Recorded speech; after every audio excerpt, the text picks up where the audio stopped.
പിതാവിന്റെയും പുത്രന്റെയും പരിശുദ്ധാത്മാവിന്റെയും നാമത്തിൽ ആമേൻ. കർത്താവേ, നിന്റെ ഉന്നതമായ നാമത്തിന് സ്തോത്രം ചെയ്യുന്നു. കർത്താവേ, നിന്റെ വിശുദ്ധ പൗരോഹിത്യത്തെ മഹത്വപ്പെടുത്തണമേ.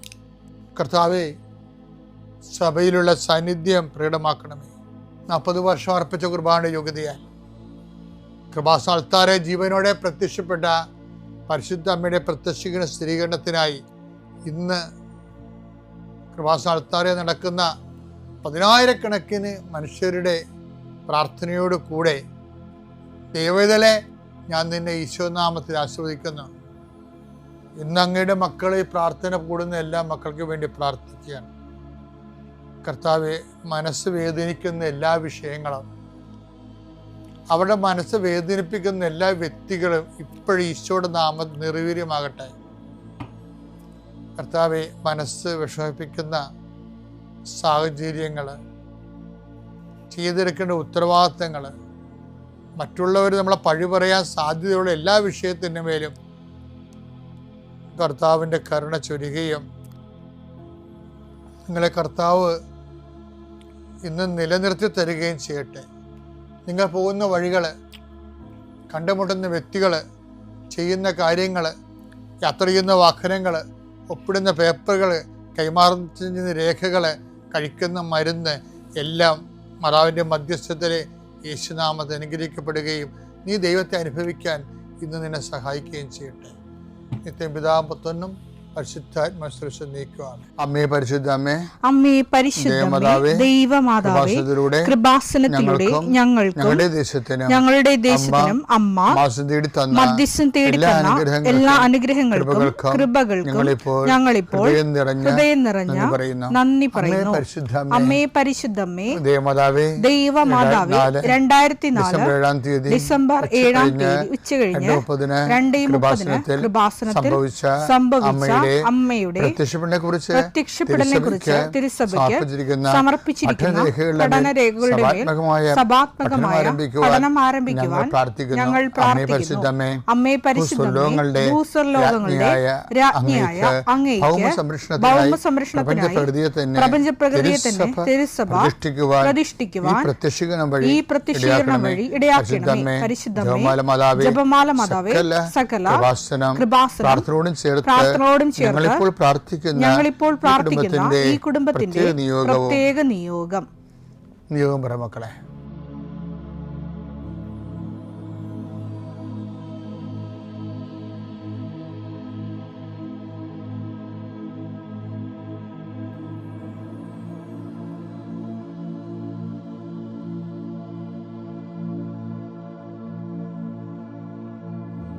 അമ്മയുടെ പ്രത്യക്ഷീകരണത്തിന്റെ ഈ അനുഗ്രഹവേളയിൽ ഞങ്ങൾക്ക് സാധിച്ചു തരുവാൻ കനിയണമേ.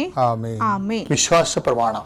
സർവശക്തനായ പിതാവും ആകാശത്തിന്റെയും ഭൂമിയുടെയും സൃഷ്ടാവുമായ ദൈവത്തിൽ ഞാൻ വിശ്വസിക്കുന്നു. അവിടുത്തെ ഏകപുത്രനും ഞങ്ങളുടെ കർത്താവുമായ ഈശോ മിശിഹായിലും ഞാൻ വിശ്വസിക്കുന്നു. ഈ പുത്രൻ പരിശുദ്ധാത്മാവിനാൽ ഗർഭസ്ഥനായി കന്യകാമറിയത്തിൽ നിന്ന് പിറന്ന് പൊന്തിയോസ് പീലാത്തോസിന്റെ കാലത്ത് പീഡകൾ സഹിച്ച് കുരിശിൽ തറയ്ക്കപ്പെട്ട് മരിച്ച് അടക്കപ്പെട്ട് പാതാളങ്ങളിൽ ഇറങ്ങി മരിച്ചവരുടെ ഇടയിൽ നിന്ന് 3-ാം നാൾ ഉയർത്ത് സ്വർഗത്തിലേക്ക് എഴുന്നള്ളി സർവശക്തിയുള്ള പിതാവായ ദൈവത്തിന്റെ വലതുഭാഗത്തിരിക്കുന്നു. അവിടെ നിന്ന് ജീവിക്കുന്നവരെയും മരിച്ചവരെയും വിധിക്കുവാൻ വരുമെന്നും ഞാൻ വിശ്വസിക്കുന്നു. പരിശുദ്ധാത്മാവിലും ഞാൻ വിശ്വസിക്കുന്നു.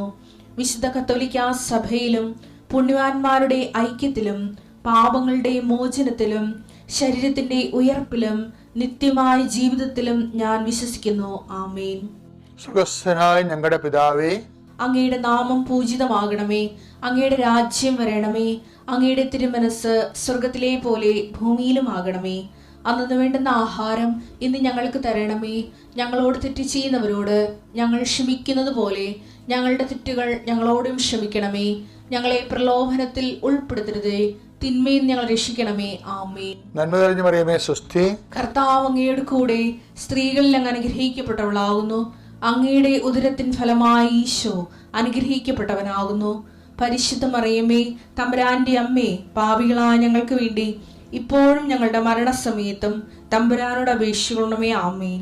എൻ്റെ പ്രിയപ്പെട്ടവർ, നമ്മളെ ദൈവത്തിൻ്റെ ആകുക ഉടമ്പടിയുടെ ഏറ്റവും വലിയ ലക്ഷ്യം അതാണ്. അതുകൊണ്ട് പൗലോസ് അപ്പോസ്തലൻ പറയുന്നുണ്ട്, യേശുക്രിസ്തുവിൻ്റെ സ്വന്തമാകാൻ വിളിക്കപ്പെട്ടവരും. റോമ 1:6. യേശുക്രിസ്തുവിന്റെ സ്വന്തമാകാൻ വിളിക്കപ്പെട്ടിരിക്കുന്ന നിങ്ങളും അവരിൽ ഉൾപ്പെടുന്നു. അപ്പൊ യേശുക്രിസ്തുവിന്റെ എന്ന് പറഞ്ഞ ആ ബന്ധം എന്ന് പറയണത് സ്വന്തം എന്നുള്ള ഒരു ബന്ധമാണുള്ളത്. അത് അങ്ങനെ വരണത് ഉടമ്പടിയുടെ വാഗ്ദാനത്തിലൂടെയാണ്. അതാണ് എസെക്കിയേലിൽ നമ്മൾ വായിച്ചത്. വാഗ്ദാനത്തിലൂടെ ഉടമ്പടി വഴി ഞാൻ നിന്നെ വിവാഹം കഴിച്ച് സ്വന്തമാക്കിയെന്നാണ്. അപ്പം നമ്മളെ സംബന്ധിച്ചിടത്തോളം A to Z കാര്യങ്ങൾ ദൈവത്തിൻ്റെ കൃപയിലും. പിന്നെ നമ്മളെപ്പോഴും ഉടമ്പടി ശ്രദ്ധിക്കേണ്ട ഒരു കാര്യമുണ്ട്. ഈ ഉടമ്പടി എടുക്കുമ്പോൾ നമ്മൾ ഓരോ ഉടമ്പടി ദൈവമായിട്ട് എടുക്കും. അത്തരം പല ഉടമ്പടി പല അലപലാദികളായിട്ട് എടുക്കും. അതായത് ദൈവമായിട്ടൊരു ഉടമ്പടി, പിന്നെ അജ്ഞാതമായ കുറേ ഉടമ്പടി കുറേ ആൾക്കാരോട് എടുക്കും. കാര്യം നിങ്ങൾക്കറിയാലോ, ഓരോ ഉടമ്പടിയും നിലനിൽക്കത്തുള്ളൂ. ദൈവത്തിന് നിരക്കാത്ത കുറേ ഉടമ്പടികൾ ഉണ്ടാകും. അതാണ് നമ്മുടെ ഉടമ്പടിയിൽ ആൾക്കാർക്ക് പണി കിട്ടുന്നതിൻ്റെ കാര്യം. അതാണ് പണി കിട്ടണമല്ല, ആൾക്കാർക്ക് വിചാരിക്കേണ്ട രീതി ഫലം ഉണ്ടാകാത്തതിൻ്റെ കാരണം ഇവർ രഹസ്യ ഉടമ്പടി, പരസ്യ ഉടമ്പടി ദൈവമായിട്ടും രഹസ്യ ഉടമ്പടി വേറെ ആൾക്കാരെടുക്കും. അതുകൊണ്ടാണ് ദൈവം പറഞ്ഞത്, നിങ്ങൾ പ്രഭുക്കന്മാരെ ആശ്രയിക്കരുത്. ആശ്രയം ആരിൽ വെച്ചാലും അത് ഉടമ്പടി റിലേഷനായിട്ട് വരും. ഫലത്തിൽ സങ്കീർത്തനം 118:8-9. മനുഷ്യനിൽ ആശ്രയിക്കുന്നതിനേക്കാൾ കർത്താവിൽ അഭയം തേടുന്നത് നല്ലത്. പ്രഭുക്കന്മാരിൽ ആശ്രയിക്കുന്നതിനേക്കാൾ കർത്താവിൽ അഭയം തേടുന്നത് നല്ലത്. അതായത് നമ്മൾ ഉടമ്പടി എടുക്കുമ്പോൾ ദൈവമായിട്ടാണ് നമുക്ക് ഉടമ്പടി, പരസ്യ ഉടമ്പടി വരുന്നത്. പക്ഷെ പല ആൾക്കാരും നിലപാടിൽ വേറെ പലയായിട്ട് രഹസ്യ ഉടമ്പടി വരും. അതുകൊണ്ടാണ് ഈ ഉടമ്പടി ചില ആൾക്കാർ ഫലിക്കാതെ വരണത്. അതായത് പ്രഭുക്കന്മാർ ദൈവത്തിൻ്റെ സ്ഥാനത്ത് വേറെ ആരെ ഈ പ്രഭുക്കന്മാരെ കൊണ്ടുവന്നാലും പൊന്ന് കൊണ്ടുവന്നാലും വേറെ എന്ത് കൊണ്ടുവന്നാലും ഈ ഉടമ്പടി ഡാമേജാണ്. എപ്പോഴും നമ്മൾ ശ്രദ്ധിക്കണം. ഉടമ്പടി ദൈവമായിട്ടുള്ള ഒരു സെക്ലൂഡഡ് ആയിട്ടുള്ള വളരെ ഉടമ്പടിക്ക് നിരക്കാത്ത ബന്ധങ്ങളെ അവോയ്ഡ് ചെയ്യുന്ന, ദൈവാനുഭവം കിട്ടിയവന് പിന്നെ വേറെ ഒന്നും ചോദിക്കത്തില്ല. ദൈവത്തെ മാത്രമേ ചോദിക്കത്തുള്ളൂ. അങ്ങനെ ഒരു ദിവസത്തിന് വേണ്ടി നിങ്ങൾ നോക്കി പറയും. പക്ഷേ ഇവൾക്ക് കേൾക്കാനുള്ള ഒരു മാനസികാവസ്ഥ ഇല്ലാത്തത് കൊണ്ട് ഇവളുടെ അമ്മയോട് പറയും, എന്താണ്, 44 ദിവസത്തിനുള്ളിൽ ഈ വിഷയത്തിന് മേൽ ദൈവ തീരുമാനം ഉണ്ടാകുമെന്ന്. അത് ഞാൻ പ്രസംഗത്തിൽ പറഞ്ഞതാണ്. ഉടമ്പടി 3 പുതുക്കിയോ ശ്രദ്ധിക്കുക. 44 ദിവസമാണ് നിങ്ങൾക്ക് പറഞ്ഞിരിക്കുന്നത്. 44 ദിവസത്തിനുള്ളിൽ നിങ്ങളുടെ വിഷയത്തിൽ തീരുമാനം ഉണ്ടാകുമെന്ന് കർത്താവ് പറയുന്നെന്ന് ഞാൻ ആരാധന സമയത്ത് പറഞ്ഞിരുന്നു. അത് പറഞ്ഞോടുകൂടി ഈ അമ്മ അപ്പോൾ ഓരോ ഈ സന്ദേശം കിട്ടുമ്പോൾ നിങ്ങൾക്ക് അറിയാൻ പറ്റും. ചിലപ്പോൾ നിങ്ങളോർക്കും അത് എൻ്റെ കാര്യമല്ലെന്ന്, പക്ഷേ ആ സന്ദേശത്തോട് ബന്ധപ്പെട്ട ആളിന് ദൈവം അടയാളം കൊടുക്കും. അങ്ങനെയാണ് എൻ്റെ സന്ദേശത്തിൻ്റെ പോക്ക്. ഒരു സന്ദേശം പറഞ്ഞ ആൾക്കാരെന്ന് പറഞ്ഞു കഴിഞ്ഞാൽ ആ സന്ദേശത്തിന് ഉടയപ്പെട്ട ആൾക്കാരുണ്ട്, ഉടമസ്ഥരുണ്ട്. അവർക്ക് അതിൻ്റെ കോഡ് കൊടുക്കും. ഇത് നിന്നെക്കുറിച്ചാണ് പറയണതെന്ന്. എനിക്കറിയാൻ പറ്റത്തില്ല അയാളെ, പക്ഷെ ദൈവം അവരോട് പറയും, ഇപ്പം അച്ഛൻ പറഞ്ഞത് ഞാൻ പറഞ്ഞിട്ടാണ് പറയണത്, അത് നിന്നെക്കുറിച്ചാണെന്ന് പറയും. അവർക്ക് ബോധ്യം കിട്ടും. ഉടനെ അവൾ മകളോട് പറഞ്ഞു, വെയിറ്റ് 44 days, അമ്മ ഇതിനുള്ളിൽ സമാധാനം ഉണ്ടാക്കും. അപ്പോൾ ഉടനെ അവൾക്ക് ഒരു വീണ്ടും ഞാൻ പറഞ്ഞില്ലേ, കർത്താവിൻ്റെ സംപ്രേഷണത്തിൽ നിന്ന് കമ്മ്യൂണിക്കേഷൻ ഉണ്ട്. ഇവിടെ ഒരു കമ്മ്യൂണിക്കേഷൻ കേട്ട്, ആ കമ്മ്യൂണിക്കേഷൻ എന്താണ്? ചില പൊട്ടന്മാർ, അത് ധ്യാനത്തിൽ പറയണതാണ്, ഞാൻ പറഞ്ഞ പ്രസംഗത്തിലൂടെ പറയുന്നതാണ്. ചില പൊട്ടന്മാർ 3 പുതുക്കിയിട്ട് തണുത്തിരിക്കും. അവർ ഓർക്കണം, അവരുടെ കർത്താവ് പറയുന്നു 4-ാം യാമത്തിലും ഞാൻ വരാമെന്ന്. വീട്ടില്ലേ, ആ കടലിൻ്റെ മീതെ കർത്താവ് വന്നത് എത്രയാണ്? 4-ാം യാമത്തിൽ. അത് കേട്ടപ്പോൾ അവൾക്ക് മനസ്സിലായി, ഇത് അവൾക്ക് വേണ്ടി മാത്രമുള്ള സന്ദേശമാണ്. 3 പുതുക്കിയിട്ട് തണുത്തിരിക്കണ ഞാനാണ്. അതുകൊണ്ട് വൈകുന്നേരം തന്നെ ഓഫീസിൽ നിന്ന്, ഹോസ്പിറ്റലിൽ നിന്ന് വീട്ടിൽ വന്ന്, നേഴ്സാണ്, ഹോസ്പിറ്റൽ ഡ്യൂട്ടി കഴിഞ്ഞ് വീട്ടിൽ വന്നിട്ട് അപ്പം തന്നെ രാത്രി ഭർത്താവിനെയും വിളിച്ചുകൊണ്ട് വന്ന് മാതാവിൻ്റെ അടുത്ത് എന്താ പറഞ്ഞത്? മാതാവ് തലേ ദിവസം രാത്രി പറഞ്ഞായിരുന്നു നിന്നെ ഉപേക്ഷിക്കത്തില്ലെന്ന്. ചെവി വന്ന് പതുക്കെ പറയും. അത് എനിക്കത് നല്ല അനുഭവമുള്ളതുകൊണ്ട് എനിക്കത് കേട്ടാൻ പെട്ടെന്ന് മനസ്സിലാവും. ഇവളിങ്ങനെ വീണ് പോണ പരുവാകുമ്പോൾ അമ്മ രാത്രി ചെവി വന്ന് പറയും നിന്നെ ഉപേക്ഷിക്കത്തില്ലെന്ന് പറയും. അതിവക്ക് വല്ലാത്ത ബോധ്യം കിട്ടും. അത് നമുക്ക് കേൾക്കാൻ പറ്റും. മലയാളത്തിൽ തന്നെ പറയണം മാതാവ്. നിങ്ങൾ ഓർക്കും ഹാലൂസിനേഷനാണ്, ഇല്യൂഷനാണ്. അത് നിങ്ങൾ പഠിച്ചതിൻ്റെ കുഴപ്പമാണ്. എന്താ കുഴപ്പമെന്ന് വെച്ചാൽ ഇതെന്ന് പറയണത് ദൈവാനുഭവം എന്ന് പറയണത് ദൈവം ഒരു വ്യക്തിയാണ്. എത്ര ലളിതമായിട്ട് നമ്മൾ കമ്മ്യൂണിക്കേറ്റ് ചെയ്യാം അത്രയും ലളിതമായിട്ടാണ്. ഈജിപ്തിൽ വെച്ച് ഞാൻ കിടന്നുറങ്ങുമ്പോൾ ഞാൻ ആൾ വരണ എനിക്ക് കാണാം, നേരെ ഇങ്ങനെ വന്നത് കാണാം. അപ്പം ഞാനിങ്ങനെ ഒറ്റക്കൊരു മുറി കിടക്കണം, ഒരു വലിയൊരു മുറിയിൽ. മണി 3 5 മണിയുടെ വെളിച്ചമാണ് ഉള്ളത്. കയറി ഹോട്ടലിൽ കിടക്കുകയാണ്, നാട്ടിലേക്ക് പോകാൻ വേണ്ടി കിടക്കുകയാണ്. അപ്പോഴാണ് 3 പേരും കൊണ്ട് വരുന്നത്. അമ്മയ്ക്ക് നല്ല പൊക്കമുണ്ട്. ആ വരവ് കാണുന്ന രാജകീയമായ വരവാണ് വരുന്നത്. അവരുടെ ഇപ്പോഴത്തെ പൊസിഷൻ എന്ന് പറയുന്നത് വല്ലാത്ത പൊസിഷനാണ്. നമ്മൾ കാണുന്ന മാതാവല്ല, നമുക്കറിയാവുന്ന ഈ കുരിശിൻ ചവിട്ടിയിരിക്കുന്ന മാതാവല്ലേ, ആ മാതാവല്ലേ ഇപ്പോൾ ഉള്ളത്. ആ ഭൂസ്വലോകൻ രാജ്ഞിയായി മുടിധരിപ്പിക്കപ്പെട്ട മാതാവില്ലേ, അതാണ് ഇപ്പോൾ ഉള്ളത്. അതാണ് അവർ വരണപ്പോൾ കാണാൻ പറ്റും. അവർ വന്നിട്ട് ഈ 4 വിരലെടുത്തിട്ട് വായിലൂടെ ഇങ്ങനെ കുത്തിക്കയറ്റും. അപ്പം അമ്മയുടെ എൻ്റെ തുപ്പൽ അമ്മയുടെ വായി പെടാതിരിക്കാൻ വേണ്ടി ഞാനൊരു അർത്ഥനിദ്രയിലാണ് ആ സമയത്ത്. ആളെ കാണാം, ഓർമ്മയുണ്ട്, ബോധമുണ്ട്, സ്വപ്നമല്ലത്. ഞാനിങ്ങനെ കൈ പിടിക്കുമ്പോൾ തുപ്പൽ കൊള്ളാതിരിക്കാൻ വേണ്ടി കൈ പിടിക്കും. അപ്പം എനിക്ക് വിസ്മയമുണ്ട്, പക്ഷേ എനിക്ക് പ്രത്യേകിച്ച് പേടിയൊന്നുമില്ല. കാര്യം എന്തോ ഒരു സംഭവം നടക്കുന്നു എന്നുള്ളതല്ല. ഞാൻ ആ ദിവസങ്ങളിലൊക്കെ 10 ദിവസം രാത്രിയും പോലും കൊന്തയിലിയ ദിവസങ്ങളാണ്. 10 ദിവസം. ഇന്നിപ്പോൾ ചില അണ്ണന്മാർ കൊന്തൊക്കെ പകരം കരുണ നമസ്കാരം മതിയെന്ന് പറയുന്നുണ്ട്. അതൊക്കെ വിഡ്ഢിത്തരമാണ് ശരിക്കും പറഞ്ഞാൽ. അവർക്ക് ദൈവം എന്താണ്, ആധ്യാത്മിക അനുഭവം എന്താണ്, ജപമാല എന്താണ്, ജപമാലയുടെ ഉള്ളടക്കങ്ങൾ എന്താണെന്നതിനെക്കുറിച്ച് വ്യക്തിപരമായ അനുഭവം ഇല്ലാത്തത് കൊണ്ടാണ് അവർ താത്വികമായിട്ടൊക്കെ സംസാരിക്കുന്നത്. നോൺസെൻസ്. എപ്പോഴും നിങ്ങൾ ശ്രദ്ധിക്കണം. അത് വെച്ച് കഴിഞ്ഞാൽ നമ്മൾ വിശ്വസിക്കുന്ന എല്ലാം സത്യമായ കാര്യങ്ങളാണ്. അപ്പോൾ ഞാൻ കിടക്കുമ്പോൾ എൻ്റെ ഉള്ളിൽ എൻ്റെ മുമ്പിൽ ഞാൻ കിടക്കുമ്പോൾ അപ്പുറത്തും ഇപ്പുറത്തും 2 പേര് കിടപ്പുണ്ട്. ഞാൻ ഇടയ്ക്കിടയ്ക്ക് പറയണ ഒരു സാക്ഷ്യമാണിത്. അപ്പുറത്തും ഇപ്പുറത്തും 2 പേര് കിടപ്പുണ്ട്. അപ്പോൾ ഒരാളെ എനിക്കറിയാം, അത് ജോൺ മേരി വിയാനിയെപ്പോലെ ഇരിക്കുകയാണ്, വികാരച്ചന്മാരുടെ പുണ്യാളനം. അത് മധ്യസ്ഥന്. ഇപ്പോഴത്തെ ഉള്ളത് വേറെ ആൾ, ഒരു പുണ്യാളനാണ്, പക്ഷെ എനിക്കറിയത്തില്ല ആളാ. പക്ഷെ ഞാൻ അതിനുശേഷം സംഭവിക്കുന്ന വിഷയങ്ങൾ എന്താ, അതിനുശേഷമാണ് ഈ പ്രസംഗങ്ങളും അടയാളങ്ങളും. ഇപ്പം തന്നെ കൃപാസനം യൂട്യൂബ് ചാനലിൽ കഴിഞ്ഞ ദിവസം അലക്സിസ്റ്റം പറയുകയായിരുന്നു, ഈ ഓണമാകുമ്പോൾ 50 കോടി വ്യൂവേഴ്സാണ് ഉള്ളത്. 50 കോടി ആൾക്കാരാണ് ഇത് കണ്ടിരിക്കുന്നത്. അത്രയും കണ്ടതെല്ലാം ഇങ്ങനെ പരന്ന് പോകാനുള്ള കാരണം എന്താണ്? അന്നത്തെ ആ സമാഗമമാണ്.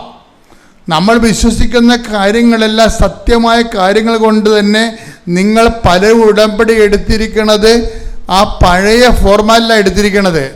ഒക്കട്ടെ കിട്ടിയ കൂട്ടി പോയ ചട്ടിയെന്നും പറഞ്ഞുകൊണ്ടാണ് നിങ്ങൾ എടുത്തിരിക്കുന്നത്. അവർക്കാണ് ഇങ്ങനെ കുഴഞ്ഞ് കിടക്കണത്. അല്ല, സത്യസന്ധമായിട്ട് വിശ്വസ്തതയുടെ ഉടമ്പടി എടുത്തവന് തിരിഞ്ഞു നോക്കേണ്ടി വന്നിട്ടില്ല. കാര്യം ഒരു ദിവസം 30 സാക്ഷ്യങ്ങളാണ് ഈ ആൾക്കാരെ പറയണത്. അപ്പം എന്ന് പറയുമ്പോൾ ഈ കാണുന്നതും കേൾക്കുന്നതും കാര്യങ്ങളെല്ലാം സത്യമായ കാര്യങ്ങളാണ്. പക്ഷെ സത്യമായ കാര്യങ്ങളാണെന്ന് നിങ്ങളുടെ പ്രവർത്തനം കണ്ട ദൈവത്തിന് തോന്നണം. ആ ദൈവത്തിന് തോന്നാത്ത കൊണ്ടാണ് നിങ്ങളിങ്ങനെ തണുത്തിരിക്കണത്. അപ്പം ഞാൻ നാട്ടിൽ വന്നപ്പോൾ എന്താ സംഭവിക്കണത്, എനിക്ക് ട്രാൻസ്ഫറാണെന്ന് എൻ്റെ മെത്രാൻ പറയും. ഞാൻ ട്രാൻസ്ഫറിൻ്റെ ആയ പള്ളിയിലേക്ക് വരുമ്പോൾ എന്താ കാണുന്നത് ഒരു പള്ളി പൊളിച്ചിട്ടിരിക്കണത്. ആ പള്ളി പണിയാനാണ് എന്നെ ഏൽപ്പിച്ചിരിക്കുന്നത്. അപ്പം ആ പള്ളി വരുമ്പോൾ അവിടുത്തെ ആൾക്കാരൊക്കെ എന്നെ സ്വീകരിക്കുന്നതിന് പകരം 1-2 പേര് പറയുകയാണ്, അച്ഛാ പിരിവാണെങ്കിൽ നടക്കത്തില്ല, വീട്ടിൽ വന്നാൽ 5 പൈസ തരത്തില്ല, ഞങ്ങൾക്ക് കൊടുക്കാനുള്ള കാശില്ല, ഞങ്ങൾ നേരത്തെ കൊടുത്തെന്ന് പറയും. അപ്പോൾ എനിക്ക് കിട്ടിയ ഒരു സ്വീകരണം അതാണ്. അപ്പം ഞാൻ പിറ്റേ ദിവസം പറഞ്ഞ്, ഞാൻ ഒരു മനുഷ്യൻ്റെ ഇടയ്ക്ക് ഒരു വീട്ടിലും പിരിവിന് വരത്തില്ല, പക്ഷെ നിങ്ങൾ പൈസ ഇവിടെ കൊണ്ടുവന്ന് തരുമെന്ന് എനിക്കറിയാമെന്ന് പറയും. എന്താ കാര്യം? ഞാൻ ആൾക്കാരെ മാതാവിന് തിരുക്കുർബാന എഴുന്നള്ളിച്ച് വെച്ചുകൊണ്ട് മാതാവിൻ്റെ മധ്യ ജപമാല നടത്തി. അന്ന് മുതൽ എന്ന് പറഞ്ഞ് നിങ്ങൾക്ക് കിട്ടാക്കടങ്ങളെല്ലാം തിരിച്ചു കിട്ടാൻ പോകുകയാണ്. നിങ്ങളുടെ കയ്യിൽ നിന്ന് പോയ പണങ്ങളും നഷ്ടപ്പെട്ട കാശും നിങ്ങൾ എഴുതി തള്ളിയ കാശും നിങ്ങൾക്ക് ദൈവം തിരിച്ചു തരാൻ പോകുകയെന്ന് പറഞ്ഞു.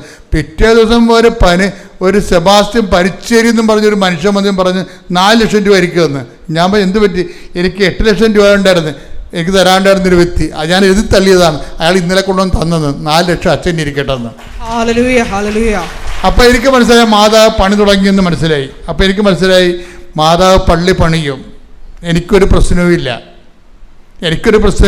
നിങ്ങൾ ദൈവത്തെ കൊണ്ട് നിങ്ങളുടെ ജീവിതം പുനരുദ്ധരിക്കാൻ വേണ്ടിയാണ് നമ്മൾ ഉടമ്പടി എടുത്തിരിക്കുന്നതെന്ന് ഓർക്കണം.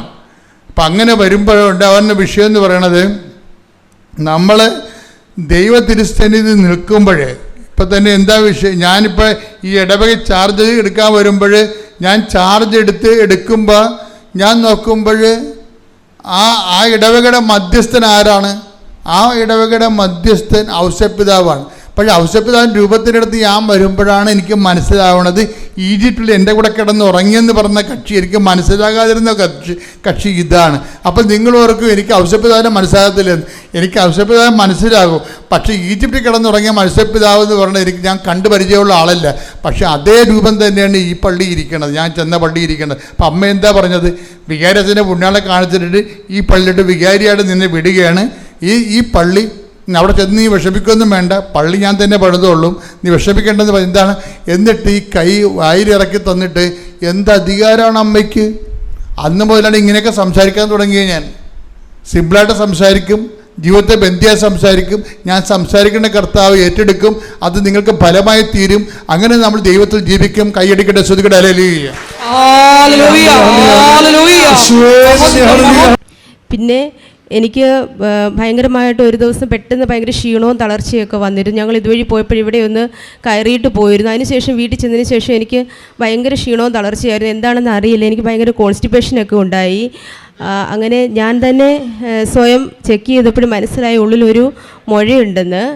അപ്പോൾ എനിക്ക് ഭയങ്കര വിഷമം വരും. ഞാനത് ആരോടും പറഞ്ഞില്ല, എൻ്റെ ഹസ്ബൻഡിനോട് ആരോടും പറഞ്ഞില്ല. എൻ്റെ അമ്മ മാതാവിൻ്റെ മുമ്പിൽ മാത്രം കരഞ്ഞ് ഞാൻ കണ്ണീരോടെ ഞാൻ പ്രാർത്ഥിച്ചു. എനിക്ക് ജോലിയുടെ ആവശ്യങ്ങൾക്ക് പോകണം, എൻ്റെ മക്കളൊക്കെ കുഞ്ഞുങ്ങളാണ്, കൊച്ചു കുഞ്ഞുങ്ങളാണ്, അവരെ വളർത്തണം. ഇങ്ങനെയൊക്കെ ഒരു ബുദ്ധിമുട്ട് വന്നാൽ എനിക്ക് ചിലപ്പോൾ ഓപ്പറേഷനോ അങ്ങനെയൊക്കെ കാര്യങ്ങൾ വേണ്ടി വരുമല്ലോ എന്നൊക്കെ ഞാൻ അങ്ങനെയൊക്കെ ചിന്തിച്ച് മാതാവിൻ്റെ അടുത്ത് ഞാൻ കരഞ്ഞ് പ്രാർത്ഥിച്ചു. അങ്ങനെ ഞാൻ ഇവിടുത്തെ വെഞ്ചരിച്ച തൈലം ഉപയോഗിച്ച് ഞാൻ പ്രാർത്ഥിച്ചു. അതിൻ്റെ ഫലമായിട്ട് എനിക്ക് ആ ഒരു ക്ഷീണവും തളർച്ചയും ബുദ്ധിമുട്ടും ഒക്കെ പൂർണ്ണമായും എനിക്ക് മാറിക്കിട്ടി. പിന്നെ അതിൻ്റെ ഒരു തളർച്ച ക്ഷീണമോ ഒന്നും ഇതുവരെ ഉണ്ടായിട്ടില്ല. പിന്നീട് കുടുംബ പ്രാർത്ഥനയൊക്കെ ചൊല്ലുന്നതിന് ഇവിടെ ഉടമ്പടിയൊക്കെ എടുക്കുന്നതിന് മുമ്പ് ഭയങ്കര മടിയൊക്കെ ആയിരുന്നു. അപ്പോൾ അതൊക്കെ മാറിക്കിട്ടി. എല്ലാ ദിവസവും മുടങ്ങാതെ കുടുംബ പ്രാർത്ഥന ചൊല്ലുവാനും സാധിക്കുന്നുണ്ട്. മുട്ടുകുത്തി ജോമാല ചൊല്ലുവാനും എനിക്ക് മടിയായിരുന്നു. അപ്പോൾ അതും മാറിക്കിട്ടി. എല്ലാ ദിവസവും മുട്ടുകുത്തി തന്നെ ജോമാല ചൊല്ലുവാൻ എനിക്കിപ്പോൾ സാധിക്കുന്നുണ്ട്. പിന്നീട് എൻ്റെ കുഞ്ഞുങ്ങൾക്ക്, എൻ്റെ മൂത്ത മകന് സംസാരിക്കുമ്പോൾ അവന് നല്ലപോലെ അക്ഷരങ്ങളൊന്നും സ്ഫുടമായിട്ട് വരില്ലായിരുന്നു. അപ്പോൾ അമ്മ മാതാവിനോട് ഞാനത് പ്രാർത്ഥിച്ചു. അതിൻ്റെ ഫലമായിട്ട് അവനിപ്പോൾ അതിലൊക്കെ ഒത്തിരി മാറ്റങ്ങളുണ്ടായിട്ടുണ്ട്. അതുപോലെ തന്നെ എൻ്റെ ഹസ്ബൻഡിൻ്റെ അനിയത്തിക്ക് അവളുടെ കുഞ്ഞിനും ഒരു വിക്കലുണ്ടായിരുന്നു. അവളിവിടെ വന്ന് ഉടമ്പടി എടുത്തു. അതിൻ്റെ ഫലമായിട്ട് അവൾക്കിപ്പോൾ പൂർണ്ണമായിട്ടും ആ വിക്കൽ മാറി കിട്ടിയിട്ടുണ്ട്. എൻ്റെ പേര് ആലീസ് പൗലോസ്. ഞാൻ എറണാകുളം ജില്ല ചെറായിൽ നിന്ന് വരുന്നു. ഞാൻ മാർച്ച് 17 2021 ഇവിടെ വന്നുകൊണ്ട് ഉടമ്പടി എടുത്തു.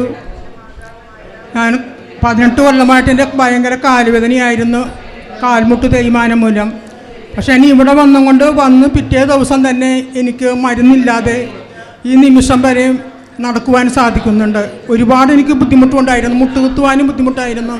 പക്ഷേ പ്രത്യക്ഷീകരണ പ്രാർത്ഥന ചെല്ലുന്ന സമയത്ത് ഞാൻ മുട്ടുകുത്തി പ്രാർത്ഥന ചെല്ലുമായിരുന്നു. അങ്ങനെ തമ്പുരാൻ എന്നെ അനുഗ്രഹിച്ചു. പിന്നെ എനിക്കുണ്ടായത് വലിയൊരു അപകടമുണ്ടായിരുന്നു. ട്രാൻസ്പോർട്ട് ബസ്സിൻ്റെ മുൻപിൽ ഞാൻ കമന്നടിച്ച് വീണു. ആ നിമിഷം വേറൊരു വാഹനങ്ങളൊന്നും വന്നില്ല. അമ്മയുടെ കാശുരൂപവും കൊന്തയും എൻ്റെ കയ്യിലുണ്ടായിരുന്നു. എനിക്ക് നേരിയൊരു പോറൽ മാത്രം എൻ്റെ കൈക്കുണ്ടായിരുന്നുള്ളൂ. അത് വീട്ടിൽ വന്ന് ഉടമ്പടി തൈലം പുരട്ടി അതും എനിക്ക് സൗഖ്യപ്പെട്ട് കിട്ടി. പിന്നെ എനിക്ക് പോക്കുവരവ് നടത്തുവാനായിട്ട് ഒരുപാട് നാളുകൊണ്ട് ഞാൻ നടക്കുന്നത്, പക്ഷെ എനിക്ക് നടന്നിരുന്നില്ല. 4 കൊല്ലമായിട്ട് ഞാൻ നടക്കുകയാണ് പോക്കുവരവിന് വേണ്ടി. പക്ഷേ അത് തടസ്സം മൂലം ഞാൻ പോകാതിരുന്നു. ഇവിടെ വന്നിരുന്നും കൂടി ഉടമ്പടി എടുത്തതിന് ശേഷം വീണ്ടും നാത്തും ചെന്നുകൊണ്ട് കൊടുത്ത് എനിക്ക് നടക്കാനായിട്ട് ഭയങ്കര ബുദ്ധിമുട്ടായതുകൊണ്ട്. പക്ഷെ അവിടെ ചെന്നുകൊണ്ട് ഫോൺ വിളി മാത്രമേ നടന്നിട്ടുള്ളൂ, ഞാൻ ചെന്നിട്ടില്ല. പക്ഷേ താലൂക്കിലും വില്ലേജിലും ഫോൺ ചെയ്ത് പറഞ്ഞ് എനിക്ക് ആ പോക്കുവരവ് എത്രയും വേഗം എനിക്കവർ നടത്തി തന്നു. ഇത്രയും വലിയ ഉപകാരം ചെയ്ത മാതാവിനും തിരുക്കുമാരനും ഞാൻ കോടാനുകോടി നന്ദി പറയുന്നു. ഈ ഇവിടെ തിരുസന്നിധിയിൽ വന്നു നിൽക്കാൻ ഈ യോഗ്യത എനിക്കില്ല, എങ്കിലും തമ്പുരാന് എന്നോട് കരുണ കാണിക്കണമെന്ന് ഞാൻ. പേര് വിജി സാബ്.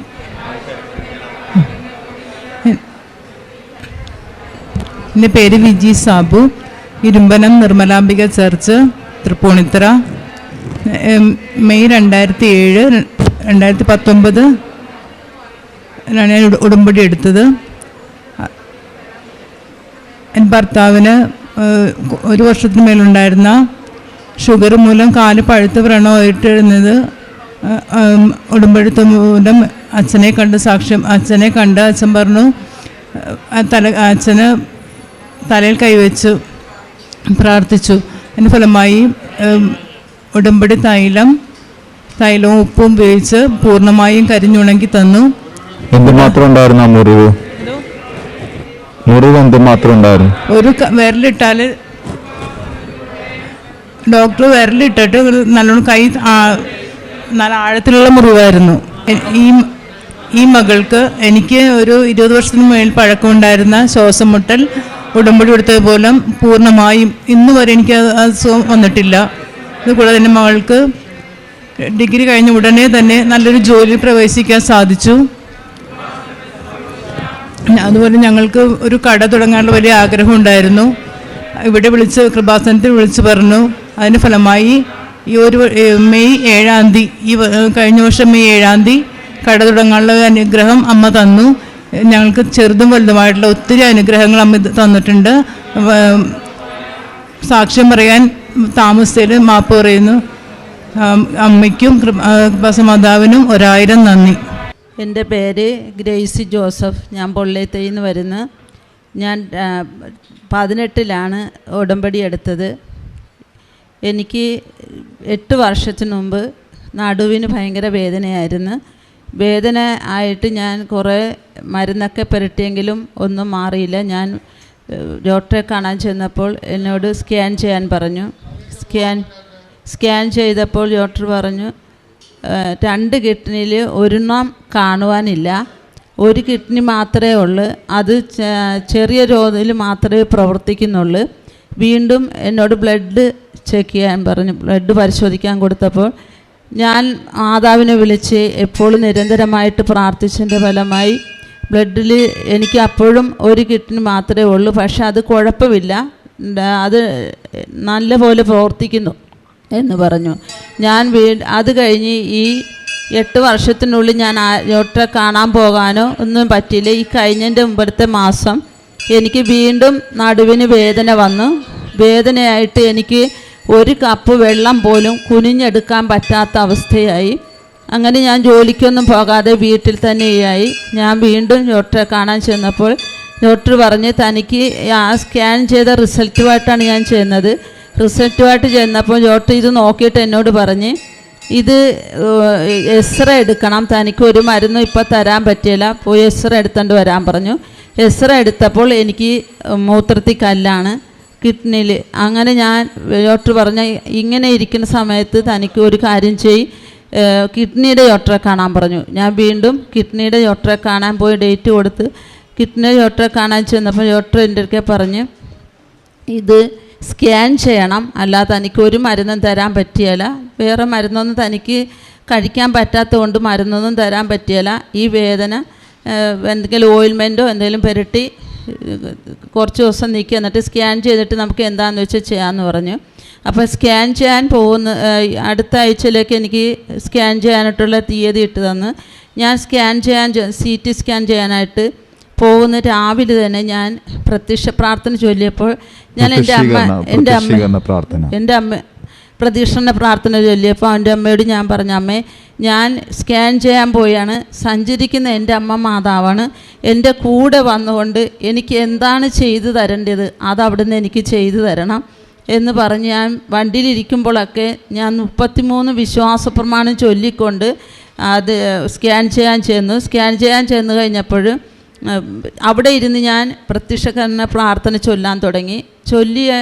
ഞാൻ അകത്ത് എന്നെ ഡോക്ടർ വിളിച്ചു. ഞാൻ അകത്ത് കയറിയപ്പോൾ ഡോക്ടർ പറഞ്ഞ് കിടന്നോളാൻ പറഞ്ഞ്. അങ്ങനെ ഞാൻ അവിടെ അപ്പം ഞാൻ പോകുന്നതിന് മുമ്പായിട്ട് തന്നെ എൻ്റെ കയ്യിൽ ഈ ജപമാലയിൽ ഞാൻ എൻ്റെ ഉടമ്പടി കാശുര ഞാൻ ഈ നൂല് കൊണ്ട് കെട്ടിയിട്ടിട്ട് ഇത് വലത് കയ്യിൽ പിടിച്ചുകൊണ്ടാണ് ഞാൻ പ്രത്യക്ഷ പ്രാർത്ഥന ചൊല്ലിക്കൊണ്ട് അവിടെ കിടന്നത്. അപ്പോഴെല്ലാം ഞാനിങ്ങനെ ഇത് നിരന്തരമായിട്ട് ചൊല്ലിക്കൊണ്ടേ ഞാൻ പറഞ്ഞു, മാതാവേ എൻ്റെ കൂടെ അമ്മ ഉണ്ടാകണമേ, സഞ്ചരിക്കുന്ന എൻ്റെ അമ്മ മാതാവേ, ഞാൻ എന്നെ പൂർണ്ണമായി അമ്മയുടെ കരങ്ങളിൽ ഞാൻ സമർപ്പിക്കുകയാണ്. എൻ്റെ അമ്മയുടെ ഇഷ്ടം എന്താണോ അത് മാത്രം എന്നിൽ കൂടി നിറവേറ്റി തരണമേ.